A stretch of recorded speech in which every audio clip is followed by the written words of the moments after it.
একটা ইম্পোর্টেড গাড়ি, ভালো গাড়ি হওয়ার পরেও সিএনজি অবহেলিত।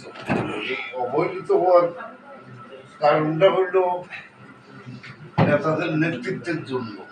আমি মনে করি এই সিএনজির নেতৃত্ব যদি ঠিক থাকতো তাহলে সিএনজি ড্রাইভারদের এত দুর্গতি হইতো না, এত কষ্ট হইতো না।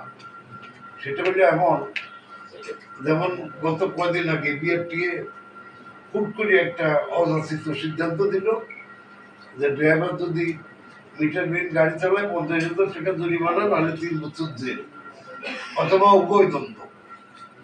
এই নিউজটা দেখলাম। আমি তখন সৈয়দপুর যাইতেছিলাম, তাই না?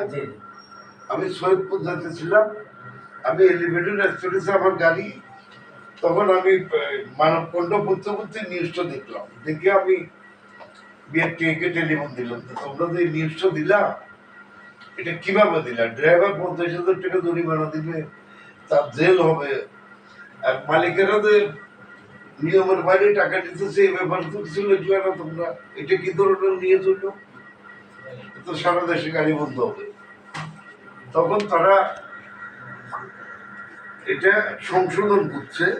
আমি গোলাম ফারুক ওই অবস্থায় টেলিফোন করে আমি বলছি পরে যে আপনি সেটি বিআরটিএ গিয়ে এই জিনিসটা দেখেন। আমি তো সৈয়দপুর চলে গেলাম। তারা একদিন পরে এটা একটা নিউজ দিল যে আমরা আমাদের নিউজ প্রত্যাহার করলাম। এখন এই নিউজ প্রত্যাহার করার পরে আমি দেখলাম যে ঢাকায় বিভিন্ন জায়গায় আমাদের নেতাদের ঘুম ভাঙছে। নির্দেশ ওরা যে সিদ্ধান্ত দিচ্ছিল সেটা কিন্তু প্রত্যাহার করে নিচ্ছে। ওটা যতক্ষণ বিদ্যমান ছিল ততক্ষণ কিন্তু এনারা কেউ ঘুমেছিল, সবাই ঘুমেছিল, কেউ চোখে দেখে নাই এটা। যখন এটা প্রত্যাহার করে নিলে এনারা জায়গায় জায়গায় মিছিল মিটিং শুরু করলো। ওই শনি রাতটা এখানে সেখানে। আমার চিটাঙ্গেও ওনারা আমাদের ফেডারেশনের অন্তর্ভুক্ত হয়ে আমাদেরকে না জানাই ওনারা নিজেরা এইসব শুরু করছে। যাই হোক, এক বছরে সরকার থেকে আমাদের কাছে টেলিফোন আসলো যে এগুলো কি ব্যাপার। আমরা একটা নিউজ দিলাম, সেটা পূর্ণাঙ্গ নিউজটা পত্রিকায় কভারেজ জানাই, এটা হলো বিআরটিএর দাবি। আর পত্রিকা বলতেছে না আমরা যা পাচ্ছি তাই দিচ্ছি। তো আমরা এটা প্রত্যাহার করলাম। এখন আপনাদের লোকজন এইভাবে সারা দেশে ডিস্টার্ব ক্রিয়েট করতেছে কেন? তখন আমরা আমাদের লোকজনগুলোকে ডাকলাম, ডাকি বললাম যে এইভাবে তো দেখলাম তারা 12 দফা 13 দফার একটা দাবিনামা তৈরি করছে এবং ওনারা ঢাকা থেকে কথা বললেন চিটাঙ্গে ওরাও গাড়ি বন্ধ করবে, এরকম একটা চিন্তা ভাবনা ওনাদের মধ্যে চেতনা যাচ্ছে। তখন আমরা ফেডারেশনের পক্ষ থেকে ওনাদেরকে সবাইকে ডাকলাম, ডাকে তাদেরকে বললাম যে এইভাবে তো আন্দোলন হয় না, আন্দোলন করতে গেলে সবাইকে ঐক্যবদ্ধতা একটা পতাকার নিচে আসতো। যাই হোক, আমি সবাইকে নিয়ে আমরা বসলাম, বসে আমরা একটা সিদ্ধান্ত উপনীত হইলাম। এখন এখানে দাবিনামার মধ্যে এক এক জনের এক এক মত। ঢাকা শহরে যত গাড়ি তার সাথে নেতা বেশি। সমস্যাটা হলো কেউ কাউকে মাইনে নিতে পারে না, কেউ কারোর সাথে যৌথভাবে কাজ করতে চায় না। এই এটাতে কি বলো, অনেক বড় বড় কিনে করে এই টেবিলে বসে একসাথে খাওয়া দাওয়া করে আবার বিকেলে দেয় ওর সাথে আরেক যুক্তি করে। এটা তো কোনো নেতৃত্বের হইতে পারে না, সিস্টেম হইতে পারে না। আমি যেটা জানি, সিএনজি ইম্পোর্টের গাড়ি, এটা গভর্নমেন্টকে রেভিনিউ দেয়, এটা থেকে গভর্নমেন্ট স্তরে স্তরে খাজনা পায়। ইজি বাইকের জন্য একবার পায়, যে ক টাকা পায় সেটাও ওই ধান ক্ষেতের ওই জড়া ধানের মতো রেভিনিউ পায়, আর এখানে পায় ডলার। সেই গাড়ি বন্ধ থাকবে, এটা হাইকোর্ট থেকে একটা নির্দেশ আসলো, ওয়াইদুল কাদের সাথে যোগাযোগ করতে থাকবে। এটা নিয়ে সিএনজির কোনো মালিক, কোনো শ্রমিক সংগঠন কোনো প্রতিবাদে গেল না।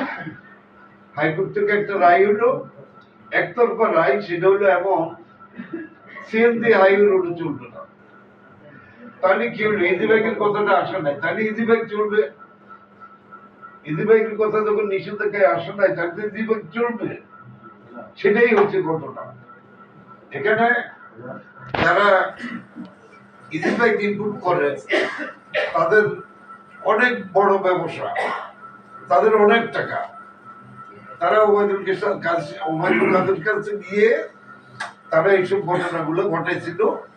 কিন্তু তখন সিএনজির যারা মালিক এবং শ্রমিকের ঐক্য পরিষদ ছিল, বড় বড় চোরেরা, তারা সবাই ঘুমাইছিল, কেউ কোনো কথা বলে নাই এই ব্যাপারে। তখন আমি এই ব্যাপারে বিএনপি এর সাথে অনেক ঝগড়াঝাটি হচ্ছে আমার। আমি অনেক কথা বলছি যে তোমরা সিএনজি যদি চালাতে হয় তাহলে ইজি বাইককে কন্ট্রোল আনতে হবে, এটাকে রেজিস্ট্রেশনের আওতায় আনতে হবে। তারা বললো এটার ইঞ্জিন নাই। আমি বললাম এটার একটা মোটর আছে, একটা ডাইনামো আছে, ওটার একটা উৎপাদনের সিরিয়াল নাম্বার আছে, ওইটাকে ইঞ্জিন হিসেবে তোমরা এগুলো রেজিস্ট্রেশনের আওতায় আনো।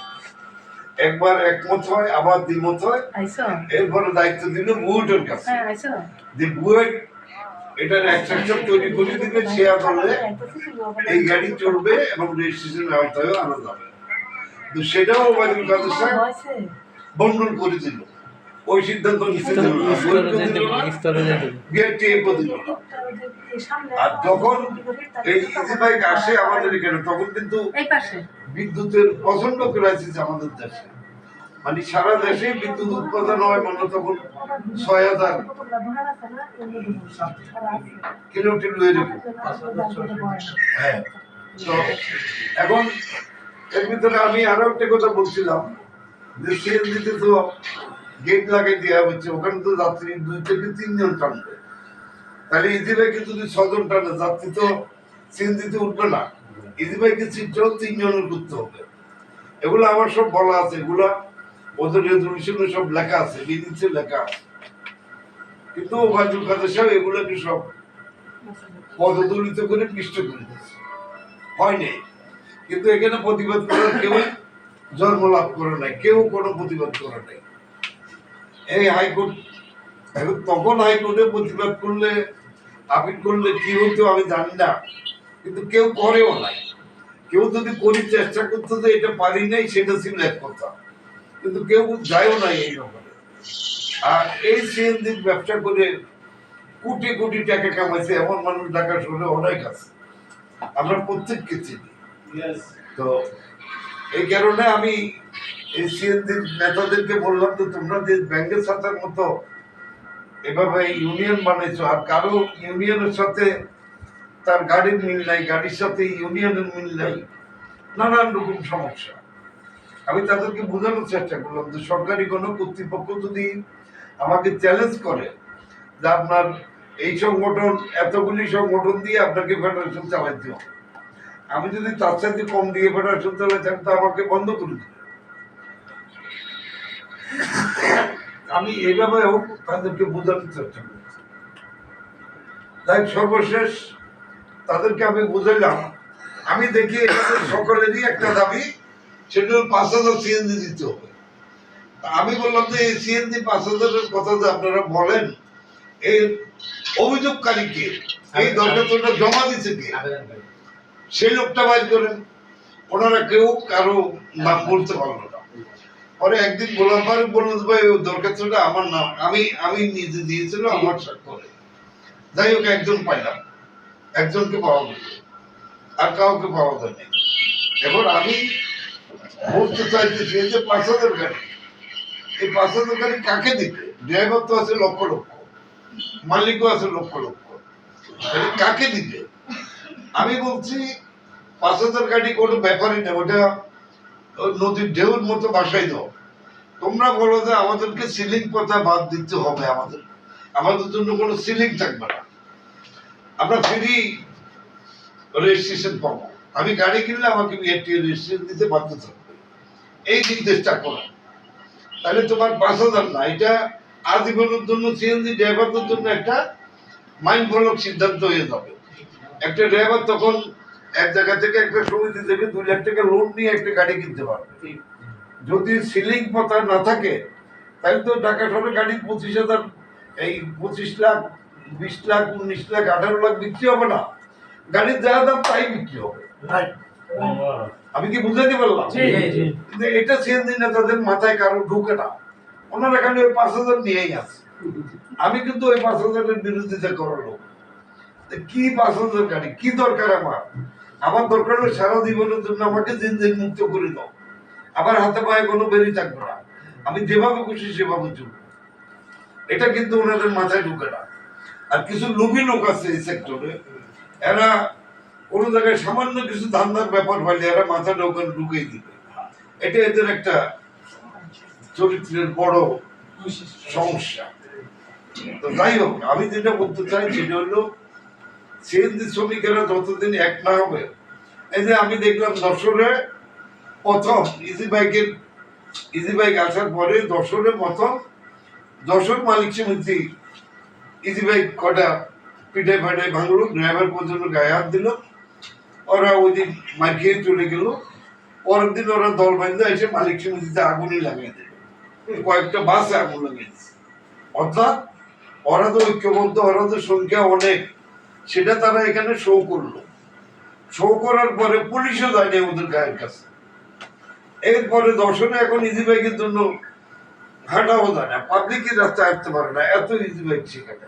মানে ইজি বাইকের একসাথে উঠলে আরেক সাথ দিয়ে রেল স্টেশনে চলে যাওয়া যায়, এত ইজি বাইক দর্শক। তো এখন ওরা প্রতিষ্ঠিত হলে কি করে? ওদের ঐক্যবদ্ধতা আসছে।